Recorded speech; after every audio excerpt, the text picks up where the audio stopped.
Hello everyone. I hope आप सभी अच्छे से होंगे। ये टॉपिक स्टार्ट करने से पहले मैं आप सबसे थैंक यू कहना चाहती हूँ, क्योंकि आप सबने बहुत सपोर्ट दिखाया। कमेंट्स के थ्रू आप सबने मेरे वीडियोस देखे और उनको लाइक भी किया, तो उसके लिए बहुत बहुत थैंक यू। मैं आगे भी कोशिश करूँगी आपके एग्ज़ाम्स के लिए अच्छे से अच्छे वीडियोस लाऊं बना के, और आपके एग्ज़ाम्स में बहुत हद तक हेल्प करूं। तो चलिए आज का टॉपिक स्टार्ट करते हैं, जो कि पेपर इंक्लूसिव एजुकेशन से है। And the topic is main streaming. इसका कंसेप्ट समझाऊंगी मैं आपको, एंड इसके advantages and disadvantages. Main streaming क्या होता है?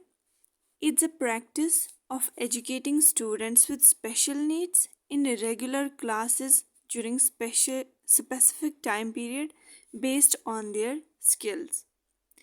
रेगुलर क्लासेस क्या होते हैं? जहाँ पे रेगुलर जो नॉर्मल स्टूडेंट्स होते हैं जिनमें कोई डिसेबिलिटी नहीं होती, वो स्कूल्स में नॉर्मली पढ़ते हैं, नॉर्मल स्कूल्स में, ठीक।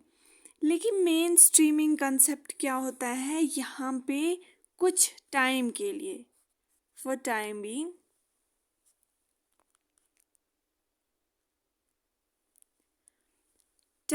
के लिए डिसेबल्ड स्टूडेंट्स को रेगुलर क्लासेस में इंक्लूड करते हैं, ठीक। फॉर एग्जाम्पल कोई चल नहीं सकता है, बोल नहीं सकता, तो उनको रेगुलर क्लास में ले जाते हैं कुछ टाइम के लिए, ठीक। ये होती है मेन स्ट्रीमिंग।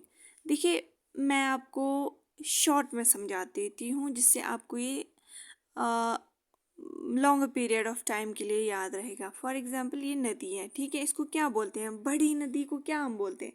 Main streaming.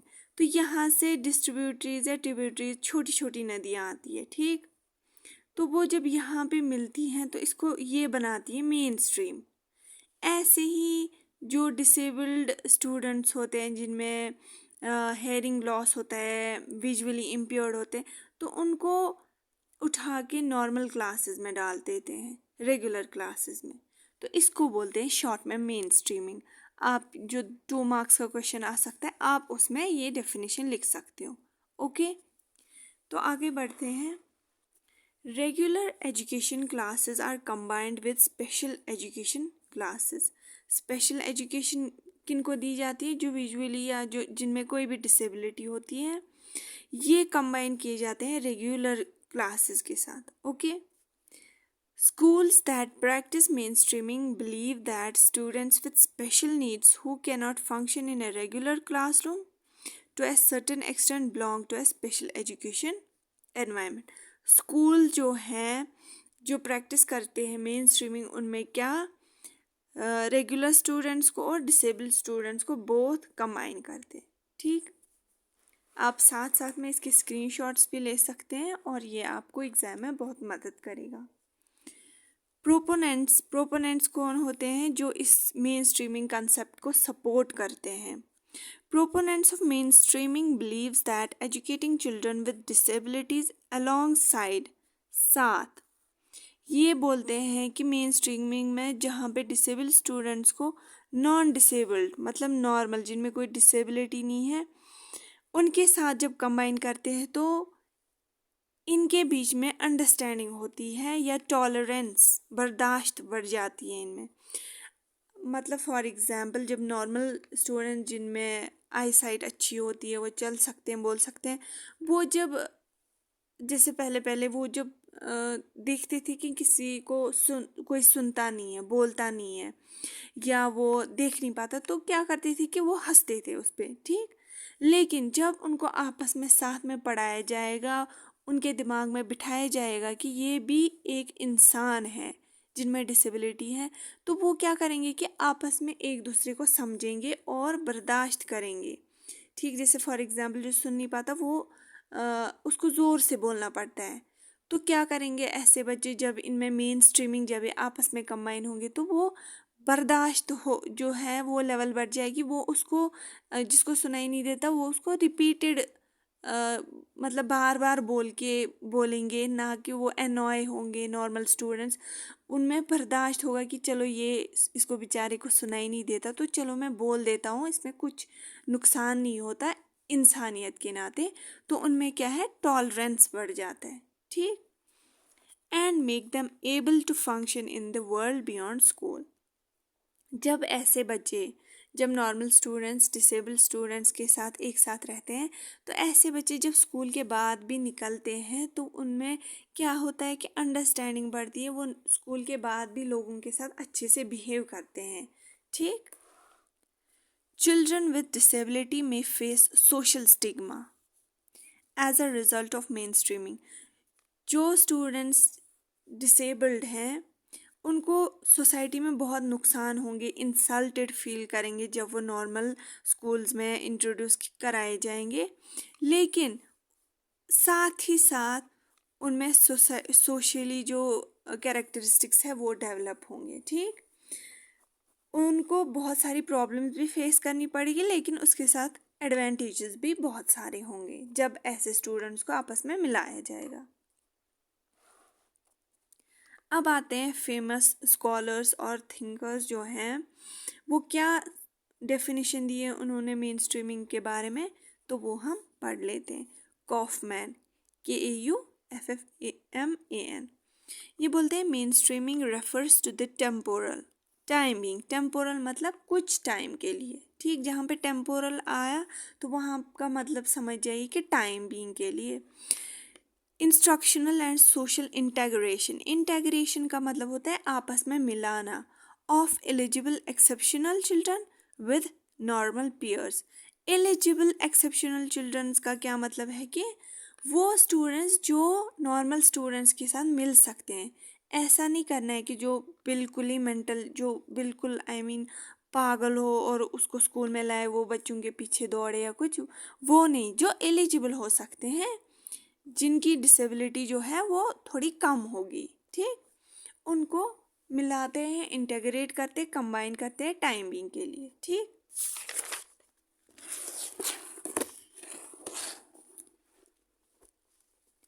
तो चलिए आप देखते हैं वैंग क्या बोलते हैं। The term mainstreaming is use to mean an integration of regular and exceptional children in a school setting where all children share the same resources and opportunities for learning on a full-time basis। ये क्या बोलते हैं कि same resources के साथ पढ़ाते हैं और उनको सेम अपॉर्चुनिटी देते हैं इकट्ठे, ठीक। रिसोर्स मतलब अगर टीचर कोई टॉपिक पढ़ा रहा है तो वो नॉर्मल स्टूडेंट्स को अलग नहीं पढ़ाएगा और डिसेबल स्टूडेंट्स को अलग नहीं, वो सेम मेथड्स या सेम टेक्निक्स के साथ सेम टॉपिक, टेक्निक्स वो अलग अलग अपना सकता है, लेकिन एक ही टॉपिक एक ही अप्रोच के साथ वो सबको पढ़ाएगा, ओके। अपॉर्चुनिटी भी सबको दी जाएगी, बायसनेस नहीं होगी, ओके। तो अब आते हैं एडवांटेजेस के ऊपर। एडवांटेजेस होता है कि इसके फ़ायदे क्या है इस मेन स्ट्रीमिंग कंसेप्ट के। Benefits to students with disabilities. अब हम पहले पढ़ेंगे कि इससे बेनिफिट्स क्या क्या आते हैं उन स्टूडेंट्स को जिनमें डिसेबिलिटी है, ठीक। High academic achievement. Mainstreaming has shown to be more academically effective than exclusion practices। जो बच्चे मेन स्ट्रीमिंग में जाएंगे, नॉर्मल स्कूल में जाएंगे, उनमें एकेडमिक अचीवमेंट बहुत ज़्यादा होती है दैन एक्सक्लूजन प्रैक्टिसेस। जब उनको अलग स्कूल में रखेंगे डिसेबल स्टूडेंट्स को, उतनी एकेडमिक अचीवमेंट उनमें हासिल नहीं होगी जितनी उनको मेन स्ट्रीमिंग में होगी। ये बहुत effective and increasing students academic skills, students के एकेडमिक स्किल्स इंक्रीज करता है, वो पढ़ पाते हैं अच्छे से, बोल पाते हैं confidently, okay. Improves academic achievements in student with mild academic disabilities as well as to improve their long term behavior. उनका बिहेवियर भी बहुत हद तक ठीक हो जाता है, वो कॉन्फिडेंट फील करते हैं, शाई नहीं फील करते, सबके साथ टू सम एक्सटेंट अच्छे से मिल पाते हैं। High self esteem. being included in a regular placed education setting, students with disabilities feel esteemed, feel self confidence और esteemed हो, ठीक है। उनमें जो सेल्फ रिस्पेक्ट है वो बढ़ जाती है, वो अपने आप में कोई लैक नहीं पाते, वो बोलते हैं कि जैसे ये नॉर्मल स्टूडेंट्स हैं वैसे ही हम भी सोसाइटी के पार्ट हैं। Better social skills, main streaming allows disabled students to learn social skills through observation, gain better understanding of the world around them, and becomes a part of regular community. All students become more sensitive to the fact that these students may need extra assistance. यहाँ पे social skills जो है इनमें develop होते हैं, ये society में friends बनाते हैं, ये अपने आप को लो फील नहीं कराते, इन्फीरियर नहीं करते, ये अपने आप को नॉर्मल मानते हैं और सोसाइटी में कम्युनिटी में अच्छे से इंटरेक्ट कर पाते हैं, ठीक। और इनको पता है कि हमें एक्स्ट्रा असिस्टेंस की ज़रूरत है और हम भी लेकिन किसी से कम नहीं हैं। अब देखते हैं benefits to non disabled students, जिनमें कोई डिसेबिलिटी नहीं है उनमें उनको क्या क्या बेनिफिट्स मिलते हैं इस मेन स्ट्रीमिंग से। Educating disabled and non disabled creates an atmosphere of understanding, जैसा कि मैंने बोला उनमें अंडरस्टैंडिंग लेवल बढ़ जाती है। टॉलरेंस लेवल, बर्दाश्त करना उनमें बढ़ जाता है। वो जब भी उनके घर पे कोई सुन नहीं पाता है या उसको ऊंचा बोलना पड़ता है तो वो अंडरस्टैंड करते हैं, ना कि वो उस पर हंसते हैं, वो टॉलरेट करते हैं, बर्दाश्त करते हैं। And better prepares students of all abilities to function in the world beyond school. Increases self-concept, self-worth, tolerance and better understanding of the people. ठीक, it prepares normal students to deal with disabilities in their own lives. वो जो उनमें कोई कमी है normal students में तो वो कोप अप करते हैं उस कमी से, ठीक। Interaction with disabled classmates tend to produce change in attitude. जब वो जब नॉर्मल स्टूडेंट्स और नॉन डिसेबल्ड स्टूडेंट्स से इंटरेक्ट करते हैं तो उनमें एक एटीट्यूड जो है वो चेंज होता है। जैसे कि मैंने बोला वो किसी को इन्फीरियर देखते हैं तो वो एटीट्यूड उनमें चेंज होता है, ठीक। तो चलिए अब हम देखते हैं डिसएडवांटेजेस क्या है मेन स्ट्रीमिंग के, और वी कैन से नुकसान क्या है और डीमेरिट्स क्या है, ठीक। डीमेरिट्स क्या है इसके, पहला ही है disabled students need much more attention from the teacher than non disabled students. Time and attention में thus be taken away from the rest of the class. जो डिसेबल्ड स्टूडेंट्स हैं ऑब्वियसली उनको जो अटेंशन है वो टीचर से बहुत ज़्यादा चाहिए दैन नॉन डिसेबल्ड स्टूडेंट। कोई टॉपिक है वो डिसेबल्ड स्टूडेंट्स को जल्दी जल्दी समझ नहीं आएगा तो टीचर ऑब्वियसली उनको ज़्यादा टाइम देगा, लेकिन उससे क्या होता है कि जो नॉर्मल स्टूडेंट्स हैं उनका टाइम टीचर छीन लेता है, उनको अटेंशन नहीं मिल पाता, या कभी कभी इनको ज़्यादा अटेंशन मिलता है इनको नहीं मिलता, और इनको जल्दी समझ आता है इनको नहीं आता, ठीक। तो ये एक इसका डिसएडवांटेज है। लेकिन ये डिसएडवांटेज कैसे कोप अप किया जा सकता है, हम क्लास में टीचिंग एड्स और बेटर एडवांस्ड एड्स यूज़ कर सकते हैं। फॉर एग्जांपल कोई बच्चा है जिसको सुनाई नहीं देता, ठीक है, उसमें हेयरिंग लॉस है और we can say hearing impairment, ठीक। उसको सुनाई नहीं देता, लेकिन उसको हम क्या सिखाएंगे कि वो टीचर्स के लिप्स पढ़ ले, ठीक, लिप एक्शन। और उसके लिए उसको टीचर क्या करेगा, सामने बेंच पे बिठाएगा, फ्रंट बेंच पे, ताकि वो टीचर की लिपसिंग अच्छे से समझ पाए, ठीक। ये होता है एक चीज़। और दूसरा चीज़ हम स्पीकर्स, ये जो ब्रेल सिस्टम जो है इंट्रोड्यूस कर सकते हैं फॉर ब्लाइंड, ठीक। या हम ऑडियो विजुअल यूज़ कर सकते हैं क्लासरूम में, ताकि जो बच्चे हैं उनको अच्छे से समझ आए और डिसेबल्ड स्टूडेंट्स को और एबल जो नॉन डिसेबल्ड स्टूडेंट्स हैं उन दोनों को सेम टाइम मिले, ना कि किसी को ज़्यादा अटेंशन मिले और ना कि किसी को कम अटेंशन। ठीक, बट क्या देखा गया है कि ये बहुत कॉस्टली होते हैं। ये जो टीचिंग एड्स क्लास में यूज़ करनी पड़ेगी ये बहुत कॉस्टली होती है, जो कि ऑब्वियसली यहाँ पे अफोर्डेबल उस हद तक नहीं होते हैं। ठीक, हार्म टू, अभी दूसरा डिसएडवांटेज देखते हैं हम, वो क्या है? Harm to academic education of students with disabilities. Students with disabilities को भी कुछ हद तक हार्म होता है। कैसे? Parents fair. जो पेरेंट्स हैं हमें पता है वो बहुत ज़्यादा इम्पोर्टेंट होते हैं बच्चों की जो स्टडीज़ है उसके लिए।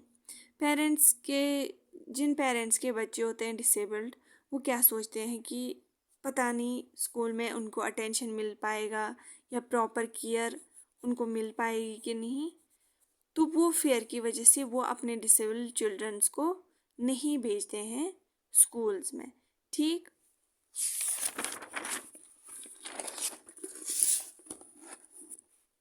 second is social issues. Non-disabled students mainstreamed only for time being may feel socially rejected. They may become target for bullying. ये बहुत ज़्यादा ये डिसएडवांटेज है इसका कि क्या होता है कि जब डिसेबल्ड स्टूडेंट्स को नॉर्मल स्कूल में लिया जाता है, नॉर्मल स्कूल में, तो वहाँ पे क्या करते हैं बच्चे की, वो उनको बुली करते हैं, मजाक उड़ाते हैं उनका। ठीक, मजाक उड़ाते हैं, उनकी इंसल्ट करते हैं, क्योंकि पहले पहले बच्चा नादान होता है, फिर आगे जाके एज जब जैसे जैसे बच्चा बढ़ता है तो वो मतलब अंडरस्टैंडेबल, उसकी अंडरस्टैंडिंग लेवल बढ़ जाती है विद एज। लेकिन पहले पहले बच्चे जो है वो बहुत नादान होते हैं, तो वो क्या करते हैं, जब भी किसी डिसेबल्ड को देखेंगे तो उसका मजाक उड़ाएंगे, उसको बुली करेंगे। तो और दूसरा क्या है कि जब कुछ टाइम बीइंग के लिए बच्चे को नॉर्मल डिसेबल्ड स्टूडेंट को नॉर्मल स्टूडेंट्स के साथ मेन स्ट्रीम किया जाता है और फिर 1 महीना बाद 2 महीना बाद उनको वहाँ से मतलब कि वहाँ से अलग कर दिया जाता है। तो क्या होता है कि जो डिसेबल्ड स्टूडेंट है वो सोशली रिजेक्टेड फील करता है, वो ऑटोमेटिकली उसको नॉर्मल स्टूडेंट्स के साथ अगर अच्छा लग रहा हो फिर उसको वहाँ से निकाला जाए, मतलब अलग कर दिया जाए, तो वो क्या बोलता है कि वो सोचता है कि मेरे में क्या कमी थी या कुछ ऐसा, तो वो सोशली रिजेक्टेड फील करता है, जिसकी वजह से वो डिप्रेस्ड हो जाता है और we can say under confident हो जाता है अपने बारे में, वो शाय फील करता है। तो ये दूसरा डिसएडवांटेज है इसका, जिसकी वजह से अनकंफर्टेबल डिसेबल्ड स्टूडेंट्स फील करते हैं। तो ऐसा नहीं होना चाहिए। तो ये दूसरा डिसएडवांटेज था किसका? मेन स्ट्रीमिंग का। एट लास्ट ये था हमारा आज का टॉपिक। तो अब आखिरी में मैं बोलना चाहूँगी कि आप लोगों ने बहुत ज़्यादा सपोर्ट दिखाई मैंने जो वीडियोस अपलोड किए थे, और अगर आपको ये मेरा वीडियो जो है पसंद आया तो मैं आप सबको रिक्वेस्ट करना चाहती हूँ कि आप प्लीज़ मेरा ये वीडियो जो है लाइक करें और इस वीडियो पे कमेंट करें प्लीज़ प्लीज़ प्लीज़ कि आपको ये वीडियो कैसा लगा और आपको अब किस टॉपिक पे वीडियोस चाहिए।